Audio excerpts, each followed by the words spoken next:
Well, hello there, all you lovely people. This is Deus Ex Machina, the man who is a manifestation of God, designed to turn a hopeless situation into a happy ending.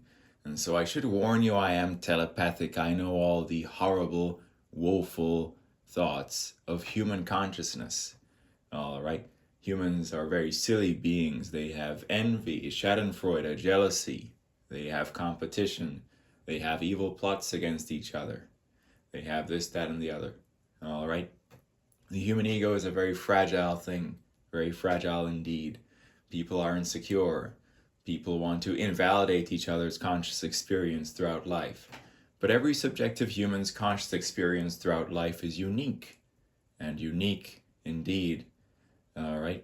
And so, ultimately, I'd like to thank you for the 10,000 views and over 30 likes on my speech on sexuality. Ultimately, my present level of enlightenment is such that a few of those claims in that speech were slightly inaccurate, and so the description amends any information I said in that speech that was slightly inaccurate. All right? And so very quickly, I exist to turn a hopeless situation into a happy ending, and you can trust what I say as the truth as if I were God. All right? And so ultimately in that speech on sexuality, not everything I said was correct. I am also telepathic, and so ultimately many men want me to be a 2-year-old who is 4 inches in terms of my penis size, and want me to be normal or small, because men are very insecure and fragile beings. Ultimately, let's get into the real truth and why I am turning a hopeless situation into a happy ending, because all of you are retarded, and I can read all your minds as well, like I'm God. Anyway, a bunch of people want me to be normal or not have any views or not go anywhere, but a speech that I improvised has 10,000 views and 35 likes, and my soccer tricks is 5,000 views, and one of my songs I composed is over 1,000 views, and then the video of me filming all the flags of the world is at maybe over 100,000 views, and so I intend to turn a hopeless situation into a happy ending. This is what I'm doing with my life. Now, ultimately, everything is lying, everything is exaggerating. All right, I'll get into what this means. Now, ultimately, why am I going somewhere with all this? Heavens knows. Ultimately, irony is what is running the universe, and non-benevolent deism is the correct theological point of view, and so ultimately this is happening for a reason.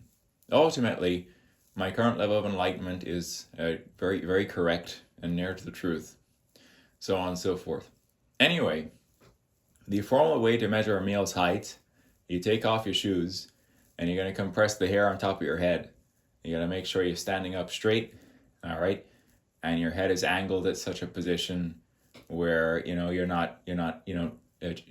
head position is not in such a configuration that that your neck is not straight and this, that, and the other. You need to be standing up erect and so on with the ideal head position and compress the hair on top of your head. When I do that, all right, I am 6 feet 3.5 inches, all right? I was walking up to this fellow, and he said, "Whoa, you're tall. How tall are you?" And I was, of course, wearing shoes, and so I said, "I'm 6'4". Then this fellow said, "Oh wow, I've been telling people I was 6'5" for a while, but you are taller than me, which must therefore mean I am 6'3". All right.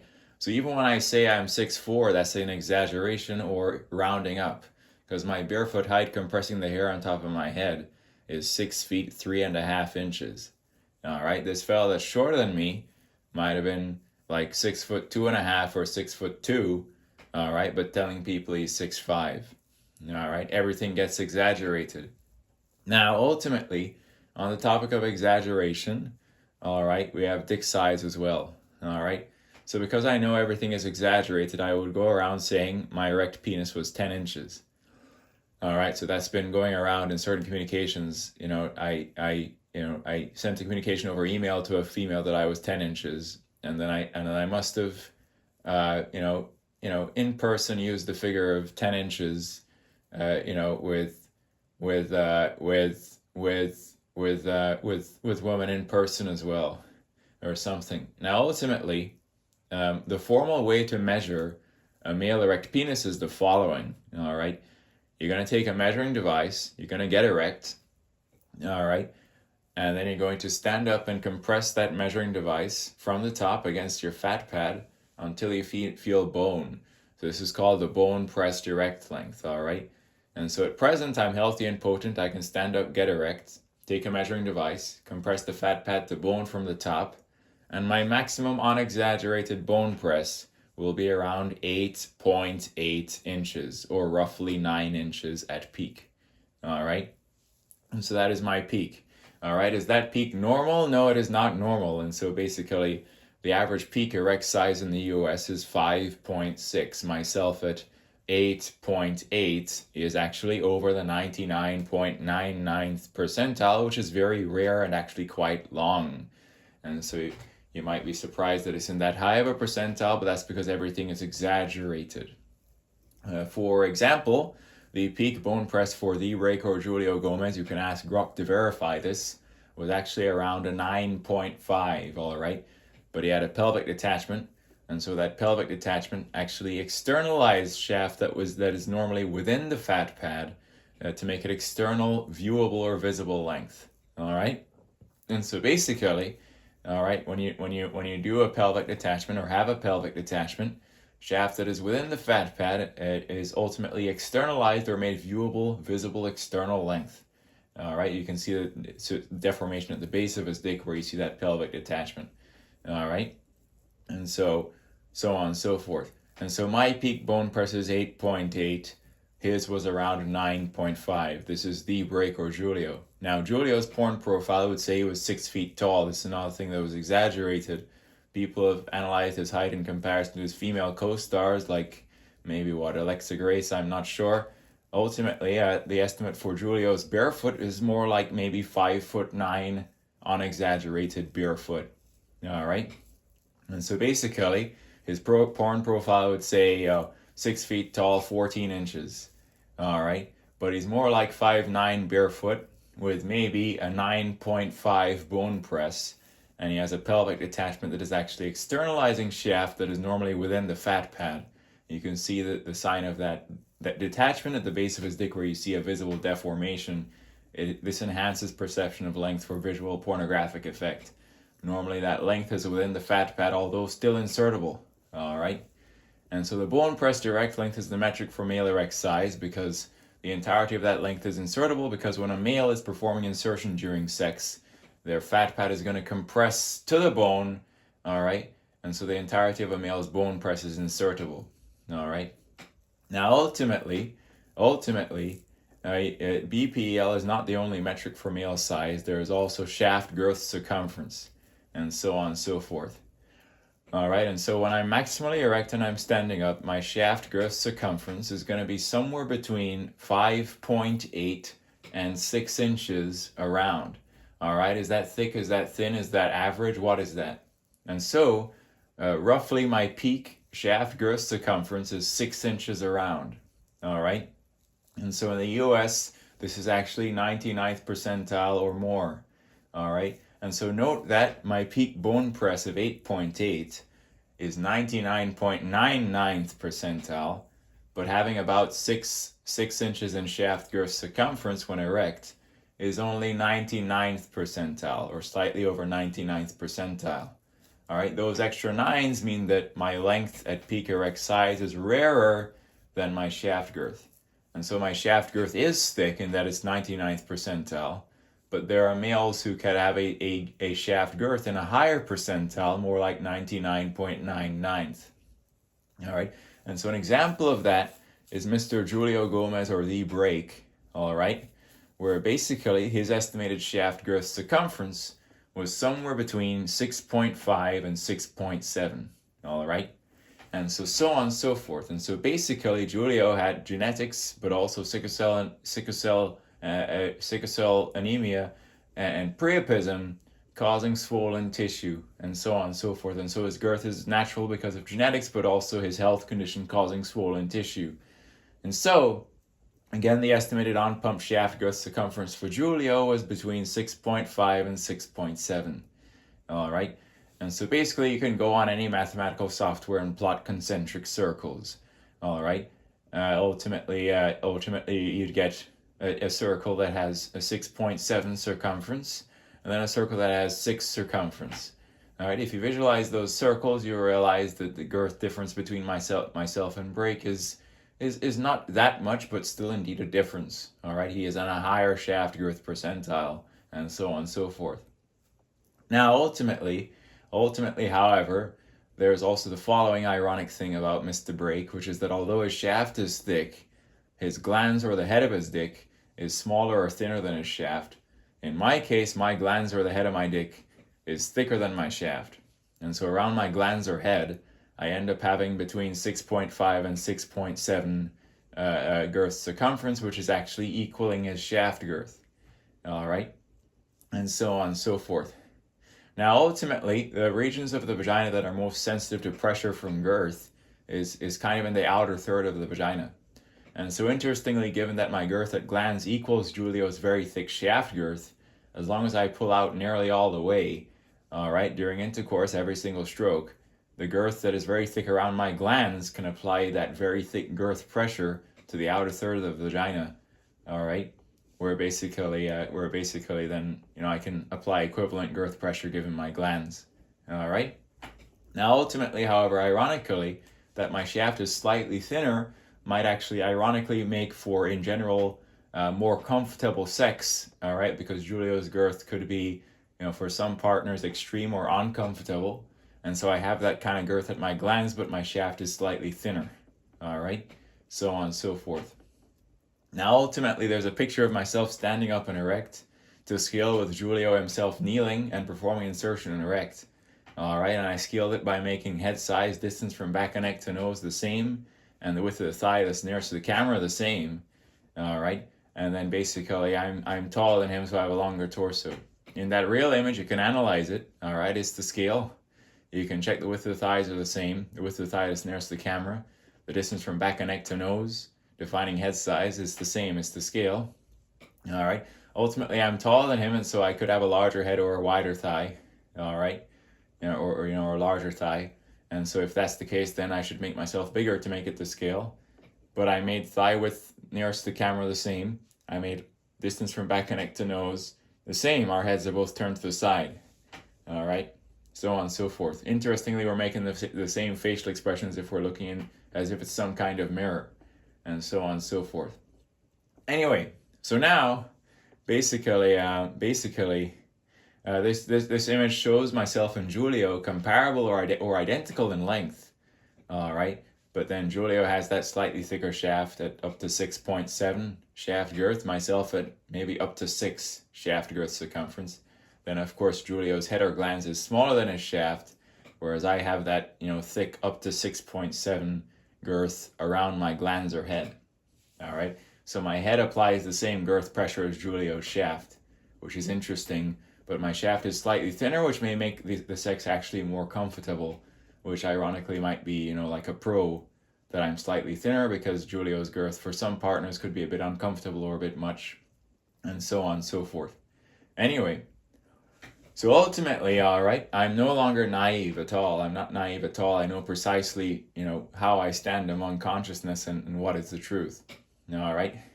And so ultimately, while this is the truth, all right, to be sexually performed as a male, to maintain your peak erect size, a bunch of things need to be perfect. You need to be hydrated, warm, not hungry, not tired or sleepy or low energy. All right. You need to ultimately have strong legs, a strong core, a strong cardio, strong pelvic floor. All right. Legs, core, cardio, pelvic floor. All right. All strong. You need to be aroused by your partner, this, that, and the other. All right. And so basically, I figured out how to maintain my peak erect size throughout intercourse. Now, I'm telepathic, and so I know that a bunch of brains who are retarded want to say, no, you're wrong, no, you're normal, no, you're small, but I'm God. And so you can't disagree with me because I'm right about everything, and non-benevolent variance made me endowed. But I am existing not to elevate my own self and have a bunch of women slaves because I have a huge dick, but more so to explain the truth and to slowly turn a hopeless situation into a happy ending because everything has gotten retarded, and so on and so forth. Now, anyway, ultimately, this is all correct. And so basically, all right, you also have in porn the short male illusion, where if a male is not that tall and has shorter, more compact legs, from certain angles, all right, the male may appear to approach his knee, all right, And so very interestingly, all right, in the scaled image with myself and Julio, you can analyze it. Head size is the same. Thigh width is the same. And interestingly, if you actually analyze the lengths of our dicks, it actually in that image looks the same. Exactly the same length from point of connection to body to termination of glands. All right. And so basically, ultimately, however, he's maybe 5'9" barefoot with shorter, more compact legs, whereas I am up to 6 foot 3.5 inches barefoot with much longer legs, and so on and so forth. All right. This, that, and the other. So on and so forth. But anyway, now, given that this is the truth, all right, the second time I had intercourse in my life, when I had slightly better of an idea what the hell I was doing, I was having sex with a 35-year-old woman, 11 years older than me, Norwegian and white, 5'9", either 5'9" or 5'10", 160 pounds, flat as a board on top, but very large backside, and then potentially having a somewhat silver or grayish or light blue color eyes, and so on and so forth. Now, she was sexually experienced. Now, we had intercourse, and I sort of, was, still naive and had no, in terms of learning how to be good at sex and so on. And so after we're done, we're sitting on the couch, I said to her the following: how many times did you orgasm? And she said, I don't know, like 4 times, and my legs were shaking. All right. And so basically, all right, this was interesting, and I was learning more. Now, ultimately, all right, given the structure of my dick, this 35-year-old woman was mounting me, facing away from me, with a very large backside, because her backside is very large. She's 160 pounds, 5'10", flat on top, but a good chunk of her body weight is her very large backside. And so she's mounting my dick in reverse cowgirl, and she's sitting down on it with her whole body weight. And for 5 whole seconds, she's sitting down on my dick with her whole body weight, and it's too big to fit inside of her. And so basically, she pops open a bottle of lube that she had bought precisely to have sex with me, because I'm actually very endowed, and the lube helps her actually take me at all. All right, but ironically, all right, while my glans is going to have up to 6.7 inches in girth circumference, my shaft is slightly thinner, which at about 6 inches in circumference. All right, and so once glans is in, then the shaft is thinner. All right, but I realized, all right, that ultimately, what I've now realized is that the outer third of the vagina may be the part that is most responsive to girth in terms of pleasure. And so in my case, ultimately, given that my glans is thick, as long as I nearly pull out all the way every single stroke, I can apply the thick girth pressure of my glans to the outer third of the vagina, roughly every single stroke, in an equivalent way that Brake's shaft girth would, in terms of, because Brake had thick shaft and then small head. I have, slightly thinner shaft than Brake, but then larger head, and so on and so forth. And so by irony, around my glans is the same girth as his shaft, and so on and so forth. Anyway, now, so on and so forth. Anyway, and so basically, anyway, and so on and so forth. Now, yet another time with this older woman, she actually, I was having sex with her in doggy style. She started saying, "Oh my God." But then now I reached peak size inside of her, and she clenched her ass, pulled away from me slightly, whipped her head around and looked at me with wide eyes and screamed. And then I pulled out of her, and a blob of blood came out of her. Blood. And so this woman was not losing her virginity, and she said that she was not on her period. All right. And so basically, she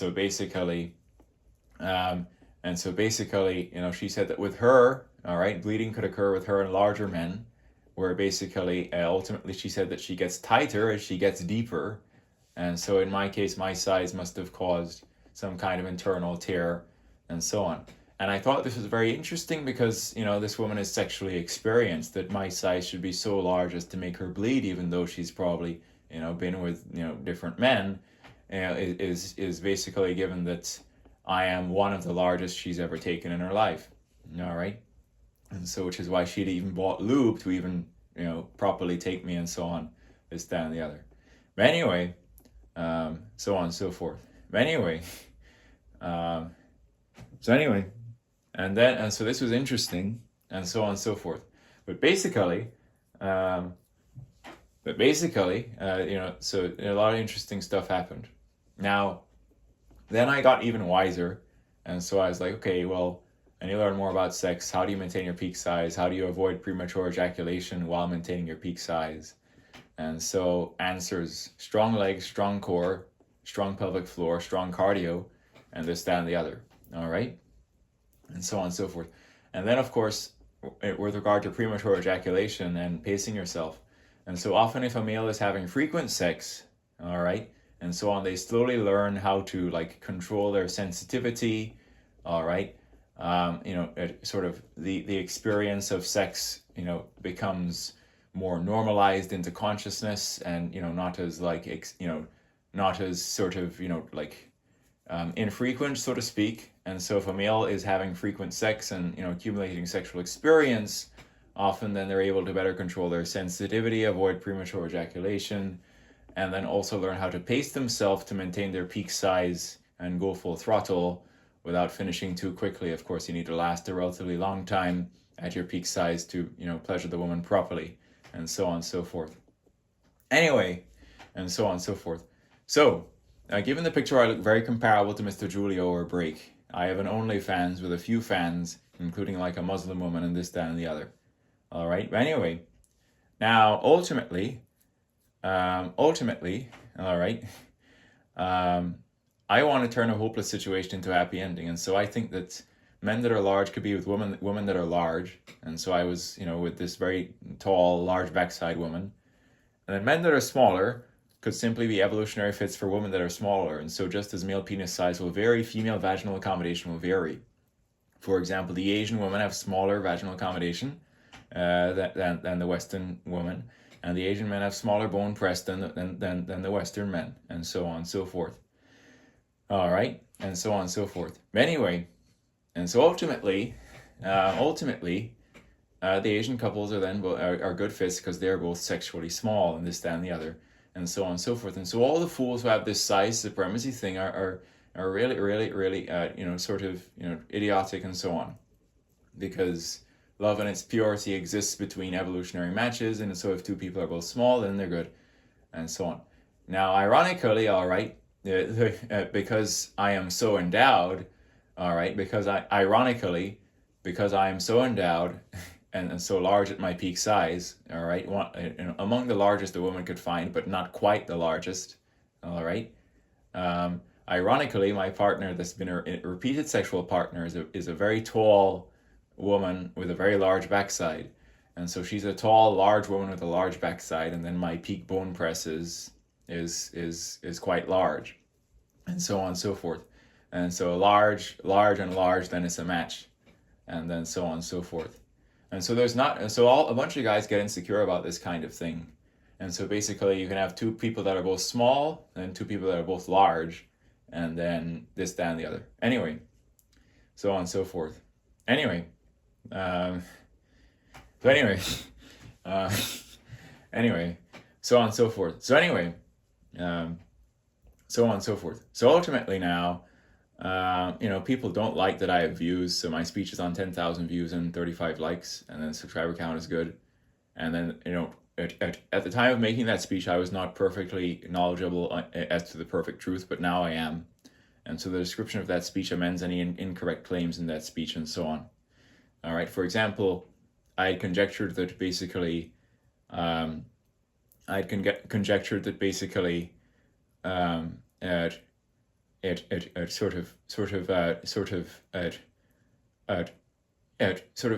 increased temperature in areas of Africa led to like ultimately superior blood flow to the genitalia over generations during puberty, leading to then evolution over generation of larger genitalia given superior, hotter temperatures and better blood flow to the genitalia. And so that theory that I conjectured in that speech, all right, has not much scientific support and backing. All right, and so ultimately the more plausible thing is the life history theory, where there was actually simply in sub-Saharan Africa sort of very high pathogen exposure and mortality causing a fast strategy, leading to evolutionary selection preferring males with high testosterone and females with high fertility or estradiol. high testosterone males being more endowed, high fertility, and estradiol females having larger sexual assets in terms of breast and backside. And so on average, African origin men will have a slightly larger bone press than the whites, and then the black woman will have, larger on average breasts and backside than the white woman. All right. And so ultimately, however, there exist white anomalies in that there are white women with very large backside and very large breasts who have high fertility or estradiol. Then there are also white men who are very endowed. And so to my knowledge, the world record holder for male erect penis size is not even a black male, but a white British guy called Matt Barr with the largest medically verified bone press, erect length, and so on and so forth. All right, and so testosterone exposure during fetal development and also genetics may cause white anomalies or white men that are extremely endowed. And so I'm not a white man with a tan. I'm not a black man. I'm a light skin with both black and white genetics, and therefore having a wide nose and thick lips and then curly hair and an accumulated complexion that is golden brown and so on and so forth. Anyway, and so on and so forth. There are black men that are less than me or thinner than me, like Hollywood Cash, and so on and so forth. All right. I also make some corrections about statements in relation to like Anton Harden. So Anton Harden is about 5'7" barefoot. And then ultimately, if you ask Brock about this, what is his peak unexaggerated bone press? It would say around 8.5, all right? And then his shaft girth maybe in the 5.75 to 6 inches around. All right, for comparison, I'm 6'3.5". My peak bone press is 8.8, which is, roughly the same as Anton, all right? And then my shaft girth is between 5.8 and 6, which is the same shaft girth, as the estimate for Anton. But perhaps Anton is slightly wider or more oval than myself, whereas my shaft is circular, and so on. But then, of course, I have extreme girth of up to 6.7 around my glands, and so on and so forth. Anyway, now ultimately, Anton being as short as he is, the pornographic content will exaggerate him to 11, 11.5, or 12 inches, when his peak bone press is really 8.5 and he's 5'7". Now, ultimately, from certain camera angles, all right, with him standing up and erect, all right, from certain camera angles, he can appear to approach his knee, and you say, whoa, isn't that 11.5 or 12 inches? But no, he is simply 5'7" and about an 8.5 bone press, and from certain camera angles, that can appear to approach his knee in certain standing pictures, and so on and so forth. Anyway, I don't know if he is 5'7" barefoot, or whether that's, this, that, and the other. Anyway, ultimately, he's short, all right? And so basically, and so on and so forth. But anyway, and so basically, if you would like to get on my back for my claim that I was 10 inches, note that my peak bone press of 8.8, if I were a porn star, would be exaggerated to at least 12 inches. All right, so an 8.8 peak bone press in porn is 12 inches, all right, for your knowledge. And so I could have been saying I was 12 inches, all right, instead of 10, all right, so on and so forth. And so 8.8 gets exaggerated to at least 12 in porn, all right, so on and so forth. Anyway, now ultimately, however, all right, as per irony, which is the thing that is running this entire reality, all right, ultimately, in recent times, my most recent sexual attempts were really subpar. The answer is because I was sick with a high fever and a virus. And so when I got that standing picture and I scaled it and I made it to scale with Break or Julio, all right, and we looked highly comparable, all right. What happened not long after that was I fell ill with a very high fever and a virus, all right. And so basically, the high fever is going to kill a male's sperm count and also the body's hydration level. And in general, you will be low energy and libido when you have like a bad virus and you're coughing up yellow-green phlegm and your nasal mucus is yellow-green and so on and so forth. And so long story short, a female I was fond of was on a tight schedule and so was I. And unfortunately, if I were to see her at all, it would be when I was sick. And so ultimately, I had to make a decision, which is I'm fond of a woman, I want to see her, but in the window of opportunity in which I can see her, I appear to be sick. Should I see her or not? And so the question is, in terms of talking about true love, all right, if you truly love a person, then the answer should be yes, you see them, all right? But, it's an open question, all right? Because ultimately, if you expose yourself to a woman when you're sick with a high fever and virus and very weak, you're going to have erectile dysfunction, all right? And so I'll never forget this experience for the rest of my life. But because I had a very bad high fever and virus in my system, all right, my flaccid size is often 5.5 inches, all right, when I'm warm and hydrated, all right, but I grow to a peak bone press of 8.8, all right. And so because I was sick with this high fever and virus, all right, I met up with this woman I was fond of, and I was so sick that largely I was not potent, and I was having sex with her with my flaccid size. And so what ensued is that I corrected for, being smaller by trying to have sex with skill, by going fast, by trying to hit the right spots, and by sort of being dominant even though I was small. And so she's there on the bed submissively, all right, bent over, and I'm like actually having sex with her in large part with my flaccid size because I'm so sick that I'm not even potent. And she gets extremely loud. She starts screaming very loud. The entire hotel must have known that this woman is having a very good time. And then she starts saying right there and so on. And it was very interesting because my flaccid is 5.5 inches, and I was so sick that the bulk of that sex was me having sex with her with my flaccid size. All right. And so even though I was tiny, having sex with her with my flaccid size because of illness and weakness, all right, she got extremely loud. I was very dominant. I varied how quickly I was having sex with her. I also varied the angle of approach, and I did a bunch of tricks. And so ultimately I learned the trick, which is that, you can compensate for size, all right, with skill. And so this woman was extremely loud, having a great time, and potentially the whole hotel knew what was going on. But I was tiny, which is the biggest joke, all right, because I was sick, all right. And so ultimately, and this, that, and the other. Now, ultimately, I believe that she still potentially had 1 or 2 orgasms, all right? It wasn't long that we were having sex. We didn't have sex for that long, all right? But even though I was tiny because of sickness and not potent, she still said that she had maybe 1 or 2 orgasms, all right? So I said, okay, how many times did you orgasm? And she said, oh, okay, 1. And then she corrected herself and said, no, actually it was 2. It was 2, all right? And so we had sex for a very short time, maybe 10 to 15 minutes, when I was very sick with this fever and virus, having sex with her with my flaccid size. And she said it might have been 2 orgasms, all right, in maybe 10 to 15 minutes when I was just largely having sex with her with my flaccid, weak size because of illness, all right. Now, how loud she was getting and the sound she was making, and then how I approached sex by being dominant and varying speed and varying angle of approach, and varying how I held her and how I held her stomach, how I held her hips, and so on, was still extremely good. And so it's a very interesting experience that taught me about the following, which is that ultimately average size can still pleasure a woman, in an extremely erotic way if you know what the hell you're doing, all right, and so on and so forth. Anyway, and so on and so forth. Anyway, so anyway, and so on and so forth. Anyway, yeah. So anyway,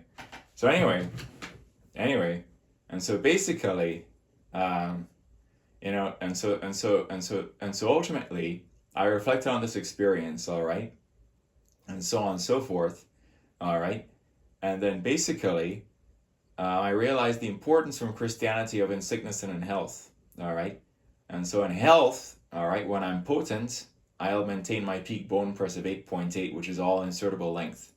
In sickness, all right, if you're my partner, you want health, you want sex from me, and I'm sick with some fever and virus, you could be getting just my flaccid size because of how weak I am, all right? And so basically, you have that in sickness and in health thing, all right? And so on and so forth. Now, ultimately, we had tried again, all right? We had tried again where basically, in that short window of opportunity in which I could see her, and I was slightly more recovered from the fever and virus, but probably not quite at my peak potent size. And so I was a little bit larger and so on. But basically, ultimately, not quite at my peak. And then the other thing is that you have to avoid premature ejaculation.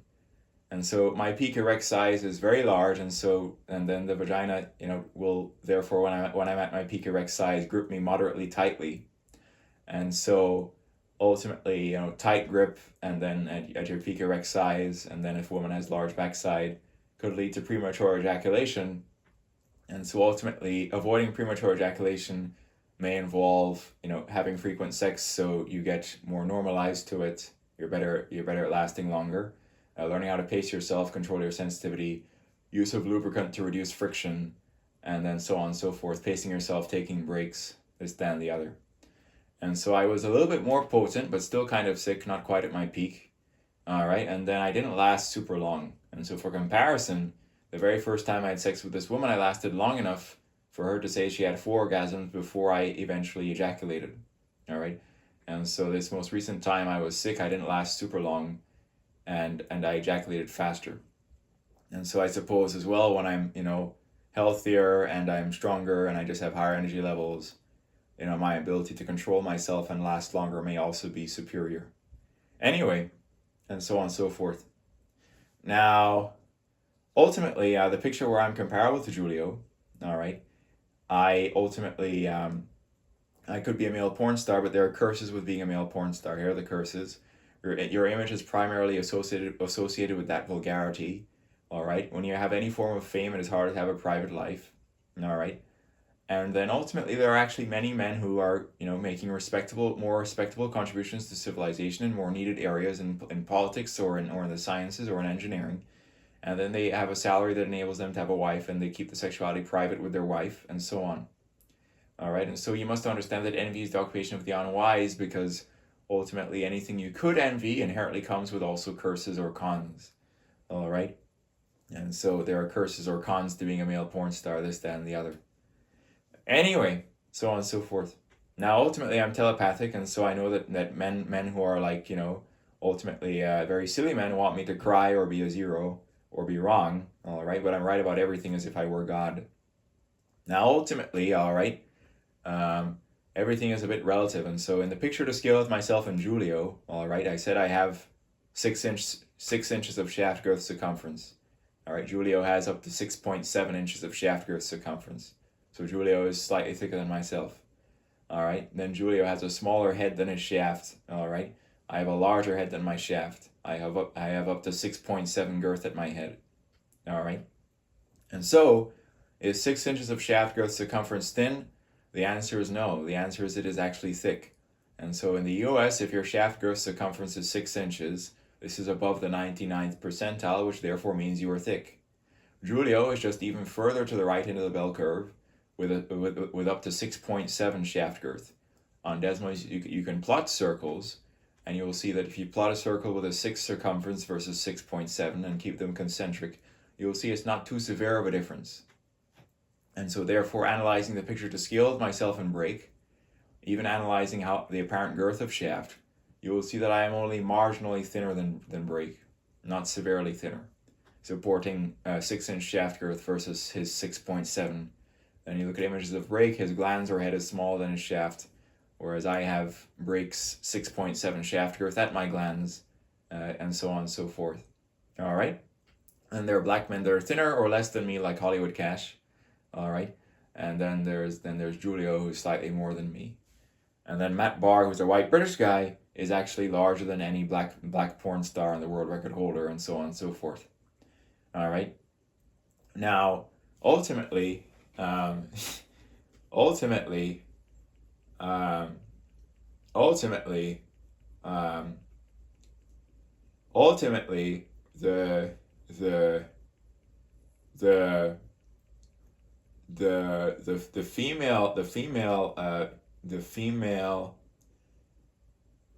female porn stars is,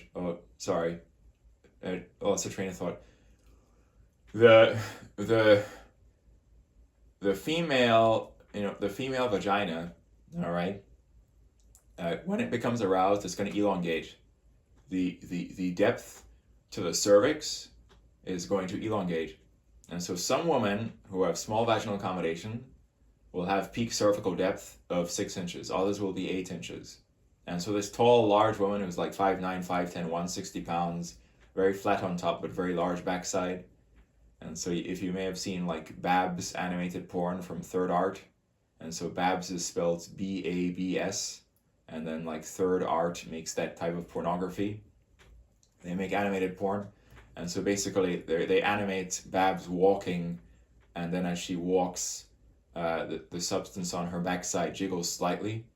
And so this white woman had such a large backside that it was like a realistic version of Babs, at least in terms of her backside, where basically she would walk, and then you'd see like a moderate jiggling or oscillation of her backside as she walked every single step because of how large it was.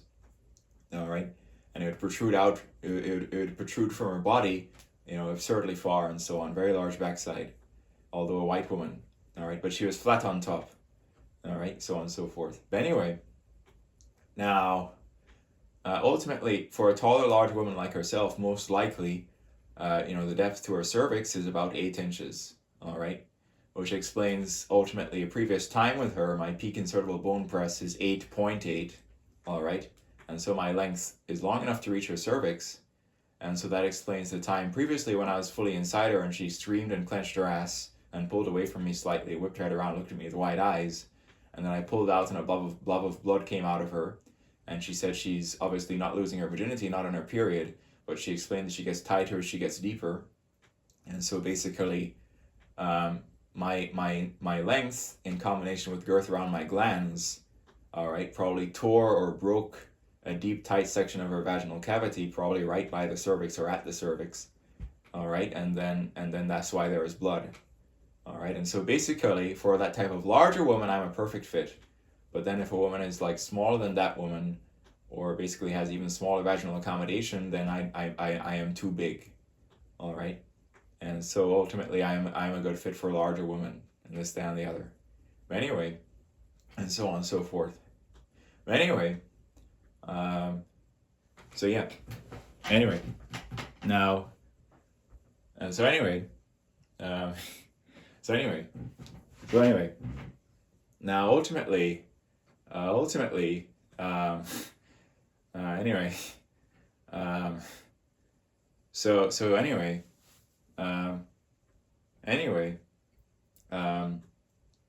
yeah. So anyway, ultimately, women want power over men, and then men are insecure and want each other to be normal. And so I challenge any woman to a sexual challenge where I guarantee that I will bring the woman to orgasm multiple times, and I will demonstrate that I'm not a liar, that my peak bone press insertable is 8.8, that my shaft girth is about 6 inches around, and that I have a thicker glans that is up to 6.7 inches around. And that is only slightly less than Mr. Giulio, who had a peak bone press of 9.5, who had a slightly thicker shaft of up to 6.7 shaft girth compared to my 6, but then he had a smaller header glans, all right? And so I have a larger glans than he does, and I have 6.7 girth at my glans, all right?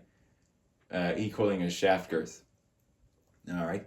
Then Hollywood Cash is thinner than me, even though he's black. Then Matt Barr is larger than Giulio and myself and the world record holder, even though he's white and British, all right? And so on and so forth. Anyway, and then so on and so forth. Anyway, so on and so forth. Now, anyway, so anyway, anyway, and so at present I've learned how to maintain my peak size, all right, invariant of sitting down, standing up, all right, exerting myself or not. Legs are strong, core is strong, cardio is strong, pelvic floor is strong, vitamin D levels are good, and then I'm not sick with some like high fever and virus.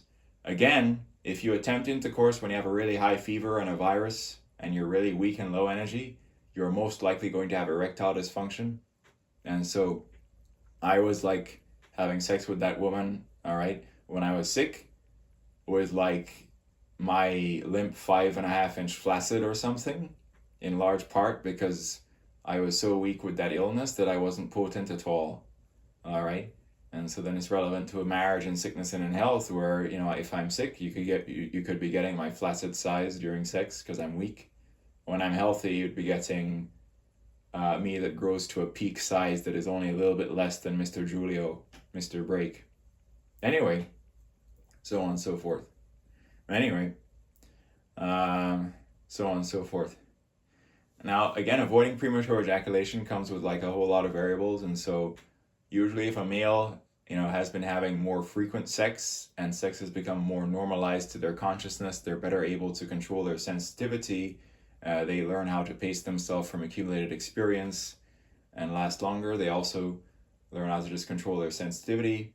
And then use of lubricant also helps reduce friction. That may also enhance, or solve the problem of early ejaculation.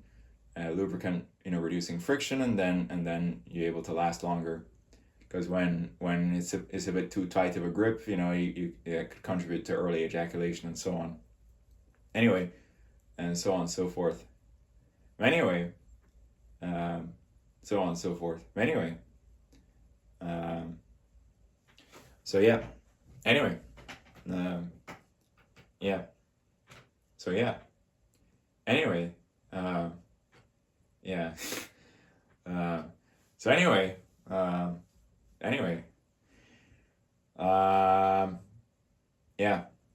So anyway, there's a so ultimately they say an image is worth 1,000 words, and so while I could like explain in words stuff, that image to scale with me and Break is just 1,000 words. It's just visually the volume of our dicks in that scaled image looks highly comparable. My shaft is a little bit thinner, but my glans is larger, and then our lengths are looking roughly the same. However, he has a pelvic detachment externalizing shaft that is normally within the fat pad. I do not have a pelvic detachment. And then, his peak bone press is 9.5, but ultimately shaft within the fat pad, all right, has been externalized. And so more of his, full bone press length is visible, external length, whereas some of my insertable peak bone press, which is 8.8 inches, is within my fat pad, but still insertable because the male fat pad compresses the bone given maximal insertion. And so a male's entire bone press roughly is insertable, and so on, or useful length. And so by non-benevolent evolution invariance, my peak insertable bone press of 8.8 will hit the cervix of pretty much all women, because pretty much all women, even larger women, will have peak cervical depth when aroused of about 8 inches, and so on. Anyway, so on and so forth. Anyway, so yeah. Anyway, yeah. Anyway, yeah. So yeah. Anyway. So yeah. Anyway. So anyway. Yeah. So anyway. Yeah. Anyway. So yeah. Anyway. So ultimately, at a very basic primal level, all right, the human brain, the male brain, signs of high fertility or estradiol in women are obviously wide hips, large backside, large breasts. Indicates high fertility, high estradiol. All right, visual cues. All right, and then high testosterone in a male is going to lead to more muscular definition, and then larger bone pressed erect length. And so a high testosterone male will often have like superior muscular definition, and then a larger bone pressed erect length. All right, those are signs of high testosterone. And then a high estradiol fertility woman is gonna have larger breasts and backside. And so those are like visual cues that represent, sexy people on both sides, high testosterone, high fertility, and estradiol. But ultimately, all right, in any relationship that is going to last, there has to be connection that is meta or above sexuality, that basically is intellectual, emotional, and this, that, and the other, or like shared interests, this, that, and the other. Um, Also, a key thing of defining whether a woman wants to be involved with you, there's a financial aspect to it. And so ultimately, I'm only 25. I have a undergrad degree in technical things. Dropped out of electrical engineering grad school. Leased a Tesla for 2 years. Rented places for a while, but I don't have ownership of anything significant, and I'm young. And so basically, ultimately, you know, um, I was handing out flyers at an artistic event, and a woman snatched a flyer from me, and she said, "I snatched that flyer from you like I used to snatch my husband's paycheck because I knew how to spend it better than he did." All right, and so basically, ultimately, in an interesting way, having a female be involved with you, even sexually or in intimate ways, is often directly or indirectly paid in some fashion, where ultimately the strong men have resources, and then the women, like entities that are like draining men's energy, all right, are taking some of men's resources away from them, for being involved with them, which is a bit of a dark way to look at it, but it is kind of what's going on evolutionarily. Um, and so, for example, um, when the male praying mantis impregnates the female praying mantis, um, I think the female praying mantis bites off the head of the male, um, and then the baby grows, or something, and then basically, and so like after male praying mantis impregnates female praying mantis bites off head of male, and then that food might help the baby grow and stuff or whatever. Kind of dark. Anyway, um, so yeah. Anyway, um, anyway, so anyway, so anyway, anyway, so um, anyway, um, yeah. So anyway, and so if you're on it, like, okay, why are there a bunch of sexy girls in bikinis on this like expensive yacht? All right, um, you know, if I had an expensive yacht, I could have sexy girls in bikinis on my expensive yacht. All right, are those sexy girls associated with me on my expensive yacht because of money? The answer is yes. And so even those girls in bikinis on some expensive yacht, their time and their being on that yacht is also paid, because then the rich guy's yacht that they're on, all right, that's still indirectly paid. They're on the yacht in their sexy bikinis. All right, the yacht is expensive, and then they're affiliated with the guy who owns the yacht, and so it's still paid. All right, and so ultimately, women who are attractive play a game with men, and women want elevation, right? And so basically, men who are strong and are rich can provide sexy women with elevated lifestyles. All right, and so women will like sift through men, and like a man who is strong and rich, and like is worthy of how sexy they are or whatever. Then the male provides the woman with an elevated lifestyle. It's all very silly and shit. But anyway, um, so on and so forth. And so ultimately, women want to be elevated, go on some cruise, do this, that, and the other, this, that, and the other. And so this, that, and the other. Anyway, um, anyway, um, so anyway, yeah. So anyway, um, now, anyway, um, anyway, so anyway, um, yeah. So anyway, um, um, yeah. Anyway, um, yeah. So anyway, um, yeah. So anyway, so ultimately, for like real true love to exist, there must be intellectual, emotional, and intellectual and emotional connection that is meta or above purely physical or sexual things, and then as well, you need to have like maybe shared interests. So Will and Ariel Durant is an example of a couple that's lasted long, and then they basically wrote the 11 sequence of novels called Story of Civilization, and then they died within weeks of each other at the same hospital. And so their shared interest, their shared project enabled them to stay together and so on. They had a connection that was intellectual, all right, and then that connection was deep, all right. Anyway, now, if a female human wanted like only penis size, she could mold the dildo to her specifications and attach it to one of those programmable robots where you can vary the stroke frequency and have sex with that, all right, and so on and so forth, all right. And so you could have sex with a machine.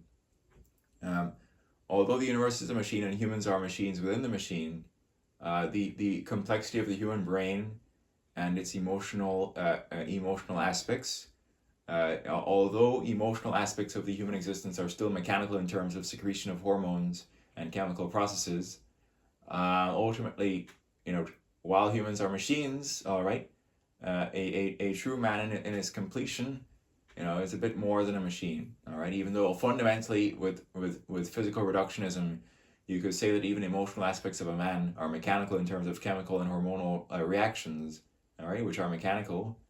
At a machine that is a dildo attached to a device where you can vary the stroke frequency, does not have any mechanical components that include emotions, all right. And so basically, men are sexual but also emotional machines, whereas sex machines are just sexual machines, all right. Now ultimately, so on and so forth. But anyway, so you could have sex with a sex machine, design a dildo to your specification, attach it to a sex machine, vary the stroke frequency as you like. You got a sex machine, all right, so on and so forth. But anyway,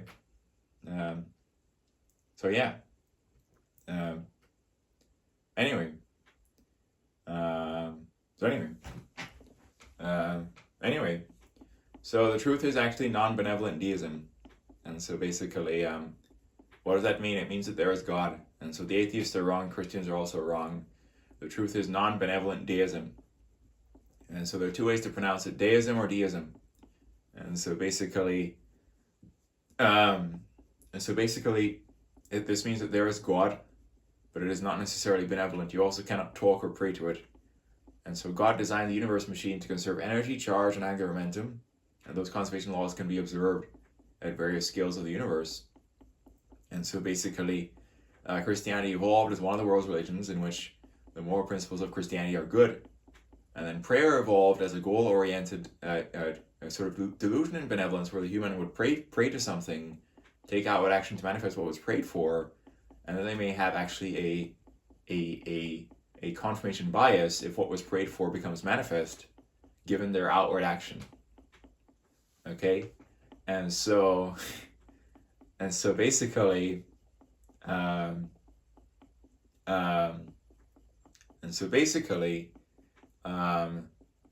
it's a perpetuation of a confirmation bias, in which the delusion in a benevolent creator is reinforced.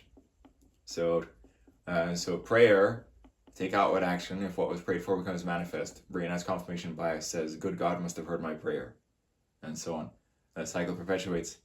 All right, and so heaven and hell exist in many cultures, in Christianity, also in Islam. And so an example of this is the following. So a long time ago, a U.S. naval ship off the coast of Africa, some Muslim suicide bombers drove up in a speedboat and then detonated near the ship, causing damage. And so basically, the Muslim or Islamic suicide bombers believe they're going to heaven through Allah as sacrifice, as suicide bombers. Now, a good chunk of U.S. American sailors are Christians, and so those sailors would think that these Muslim people are fools, and that they are simply getting incinerated in the explosion and not going to heaven with Allah. Similarly, the Muslim people would look at the Americans in their big ship as arrogant and infringing on their territory, and so then they drive up in the speedboat and detonate. All right. And they would say those Americans are arrogant and they are not going to heaven through Christ, in their big ship, and so on. Because American sailors may think they're going to heaven through Christ while defending their national security, and if they die when doing their duty, they're saved by Christ and protecting their country's national security. But unfortunately, it seems like ultimately just different cultures evolved delusions and benevolence to justify themselves and preserve their local prosperity. But globally, there are conflicts in terms of the religions.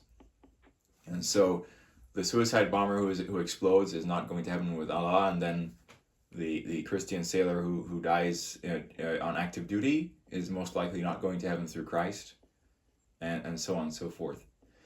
But I don't have any fear of death, because every night you go to sleep, you get a demo of what sleeping forever is like, which is pretty much what dying is. But when the brain is dying, it may start to visualize loved ones, and so a dying brain starts to visualize loved ones, and so on and so forth. And so people may think that they're going into heaven with their loved ones, but the dying brain is simply visualizing loved ones as it's shutting down, and so on.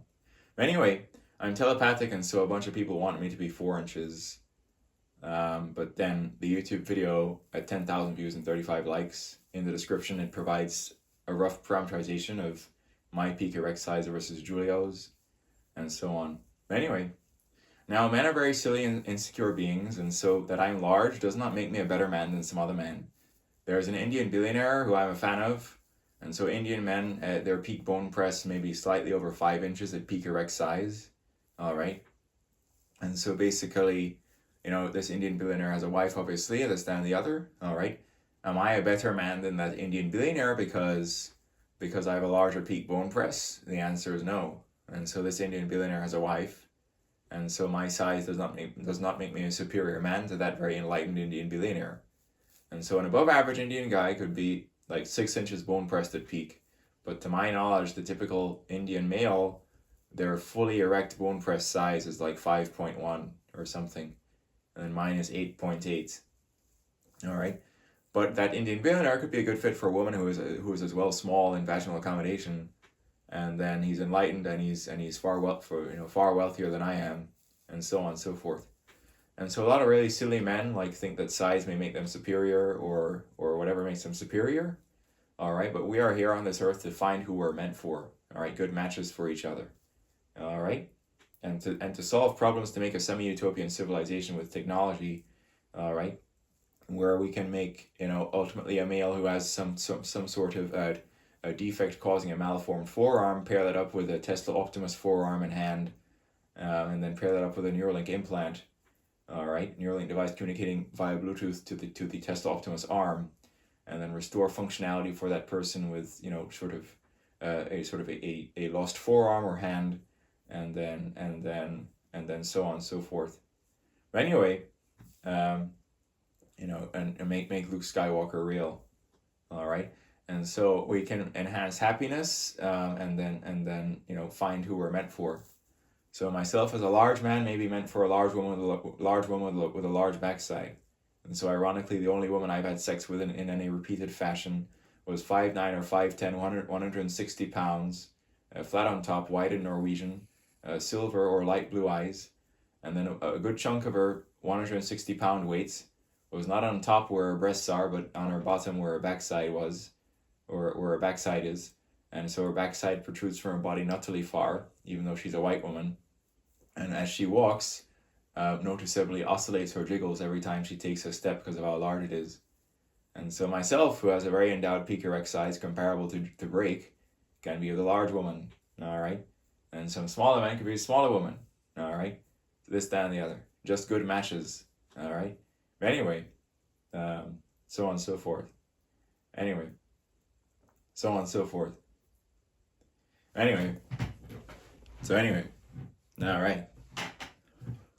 So, all right. Anyway, so yeah. So, anyway, so yeah. So yeah. So cool. Yeah. So yeah. Anyway, yeah. Anyway, so yeah. Anyway, I'm also telepathic, and so a bunch of people are going to say, you are retarded, you are thin. And so approximately 6 inches of shaft girth circumference when fully erect is 99th percentile or more in the US, and therefore thick. Julio at 6.7 shaft girth is thicker than myself and in a higher thickness percentile. All right, and so the scale image with myself and Julio supports that I am 6 inches around, whereas he's up to 6.7. All right, more shaft girth. All right, then his head is smaller than his shaft, but I have a larger head than my shaft, so my girth at my glandular head is up to 6.7, same as Julio's shaft girth. All right, and then my peak bone press is 8.8. His was 9.5. All right, so long story short, the scale image details, more information than words can convey about how I'm comparable to this fellow. Anyway, and then Julio was one of the thickest. Hollywood Cash is thinner than me, and then there's a bunch of black males who have about 6 inches shaft girth circumference, like myself as well. But then Julio is one of the thickest, up at like maybe 6.7 shaft girth when not pumped or enhanced, and so on. Anyway, so on and so forth. Anyway, yeah. So yeah. And so ultimately, pressure from girth, the regions of the female vagina that are most sensitive or responsive to pressure from girth is the outer third. And so Julio's shaft, could apply that girth pressure to the outer third. All right. But ultimately, as long as I pull out nearly all the way every single stroke, the girth around my glands or head would apply that girth pressure to the outer third of the vagina. I just need to pull out nearly all the way every single stroke to do that. Anyway, so on and so forth. Anyway, yeah. Anyway, so yeah. And so when I was sick with a high fever and virus, I was tiny and like 5 inches or 5.5 and fucking a woman with my facet size. So anyway. And so then all the competitive men would say, see, he's 4 inches, he's retarded. But it was because I was really weak with a high fever and virus, why I was that tiny. I wasn't potent, I was sick. Anyway. All right, so in sickness and in health, if you love someone, you're with them in sickness and in health. One time, this woman who I was fond of, actually, we were about to have intercourse, but then she said, can I get under the covers and so on or whatever? And said she wasn't feeling well, said she was feeling kind of nauseous and was kind of sick. And then she was too sick to go through with it. And then basically we walked outside, and as we're walking outside, I'm fine, but then she's shivering uncontrollably.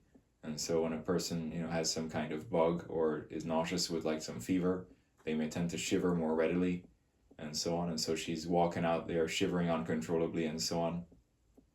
And I'm just fine. And so anyway, and so once she was too sick to go through with intercourse. Anyway, yeah. So anyway, yeah. Anyway, yeah. So anyway, yeah. Anyway, so yeah. Anyway, yeah. So anyway, yeah. The most ironic thing is now what will happen. This has been Deus Ex Machina.